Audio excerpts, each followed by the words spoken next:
Shabbat Shalom, Shari Torah. Hope that everybody had a lovely week. I hope that I will see some of you tomorrow morning for Shabbat services as we dedicate our new Torah cover. Please join in that beautiful ritual and bring about and uplift our synagogue experience and our services as well. A short thought about this week's Torah portion, Parashat Pinchas. A couple years ago, Rebecca and I were traveling during Passover in California, and we drove to Death Valley. And as about we were entering into the park itself, we came to a complete standstill. And in front of us was the setting of several hundred sheep just sitting there crossing the road, sitting, waiting for the signal. And then came the dog and ultimately the shepherd. And when the shepherd gave the signal, the sheep sprang into motion. It was funny. It was unforgettable. It was a great little start to our time in Death Valley. But it also got me thinking about leadership and what that moment taught us about leadership.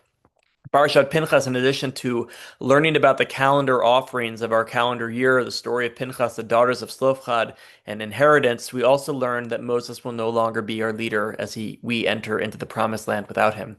His immediate response is he turns to God and says, "Please appoint a leader for the people, so that they won't be ketzon asher ein lahem roeh, that they won't be like a sheep without the shepherd."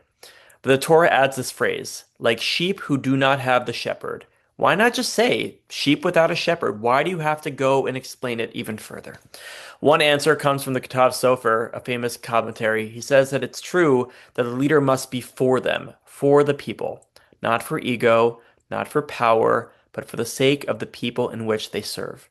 Really a true testament to who Moses ultimately was, even if he was not able to take us into the promised land. We learn that leadership is not about control, it's about caring for those that you are leading. It's not about being in front, it's about being amongst your people. Or as I learned this week and I visited Camp Ramah Day Camp, it's Bein HaChanichim, sitting amongst your kids, sitting amongst the people that mean the most to you, the people who look to you for support and for guidance.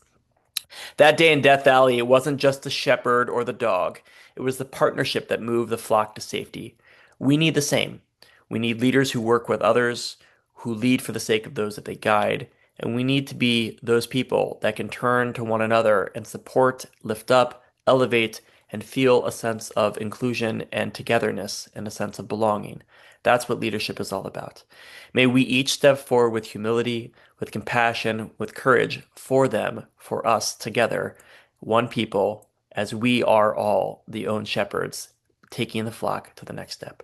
Look forward to seeing you in Shul, and hopefully we can celebrate together our own leadership as a synagogue, as a community, and as a people. Shabbat Shalom.